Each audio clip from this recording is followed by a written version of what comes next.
नमस्कार मेरे प्यारे भाइयों। मैं हूं अनुराग और आप सुन रहे हैं हॉरर कहानी, वो भी मेरी जुबानी। दोस्तों, आज का हॉरर कहानी ट्रक ड्राइवर की है, जिनका नाम रात का सफ़र। सर्दियों की काली रात थी। घड़ी में 12:47 AM हो रहे थे। चारों तरफ घना अंधेरा, ऊपर आसमान में बादल और नीचे सन्नाटे से भरा हाईवे। राजू, एक अनुभवी ट्रक ड्राइवर, पिछले 12 सालों से रात में ट्रक चलाता आ रहा था। भूत प्रेत की कहानियां उसने बहुत सुनी थी, लेकिन कभी उन पर यकीन नहीं किया। उस रात उसे दिल्ली से झारखंड तक सामान पहुंचाना था।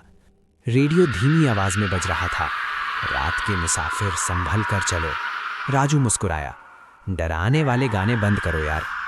जीपीएस पर अजीब पता। करीब 2:10 AM पर जीपीएस ने अचानक आवाज दी, 500 मीटर बाद बाएं मुड़िए। राजू चौंका, अरे मैंने तो कोई नया रास्ता नहीं डाला। उसने स्क्रीन देखी। जीपीएस पर लिखा था, डिलीवरी एड्रेस शांति विहार, मकान नंबर 13। राजू बुदबुदाया, इस रास्ते पर तो कोई कॉलोनी नहीं है। फिर भी उसने ट्रक मोड़ दिया। सुनसान सड़क। हाईवे से हटते ही सड़क पतली और टूटी हुई हो गई। दोनों तरफ जंगली पेड़ और सड़क पर कोहरा। फोन में नेटवर्क जीरो हो गया। अचानक ट्रक की लाइट में एक लड़की दिखी। राजू ने ब्रेक मारा। लड़की की उम्र करीब 20-22 साल। सफेद सलवार सूट, खुले बाल, चेहरे पर अजीब शांति। वो सड़क किनारे खड़ी थी। राजू ने शीशा नीचे किया। इतनी रात को यहाँ क्या कर रही हो? लड़की ने धीमी आवाज में कहा, भैया मुझे घर छोड़ दो, शांति विहार, मकान नंबर 13। राजू के रोंगटे खड़े हो गए। यही पता तो जीपीएस दिखा रहा था। अजीब सफर। लड़की ट्रक में बैठ गई। पूरे रास्ते वो चुप रही। न रेडियो की आवाज सुनाई दी, न बाहर की हवा। राजू ने पूछा, इतनी रात को अकेली? लड़की बोली, मुझे देर हो गई थी। उसकी आवाज में ठंडक थी, जैसे बर्फ। राजू ने शीशे में देखा। पीछे की सीट खाली थी। वो पलटकर देखने ही वाला था कि लड़की बोली, पीछे मत देखो। शांति विहार। करीब 3:30 AM पर जीपीएस बोला, आप अपने गंतव्य पर पहुंच चुके हैं। लेकिन वहां था न कॉलोनी, न मकान, न सड़क।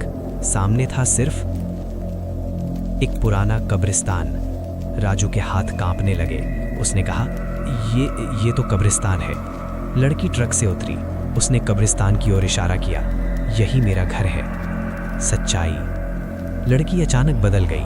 उसका चेहरा पीला, आंखें काली और आवाज भारी, भैया मुझे इंसाफ चाहिए। राजू पीछे हट गया। लड़की बोली, 2 साल पहले इसी रास्ते पर एक ट्रक ने मुझे कुचल दिया था। ड्राइवर भाग गया। राजू की सांस रुक गई। मकान नंबर 13।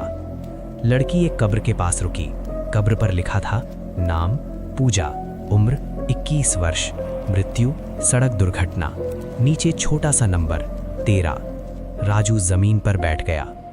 आत्मा की विनती। पूजा की आत्मा बोली, मैं हर रात किसी ड्राइवर को रोकती हूं जो मेरा सच सुने, मेरी कहानी आगे बताए, ताकि कोई और बेटी इस सड़क पर ना मरे। राजू रोने लगा। सुबह 5:15 AM। राजू की आंख खुली। वो ट्रक में था, हाईवे पर।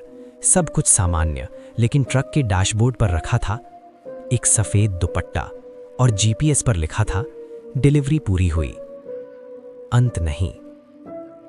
आज भी उस रास्ते से गुजरने वाले ट्रक ड्राइवर कहते हैं कि अगर रात 2 से 4 बजे के बीच जीपीएस अपने आप मकान नंबर 13 दिखाए तो समझ लेना, पूजा आज भी इंसाफ ढूंढ रही है।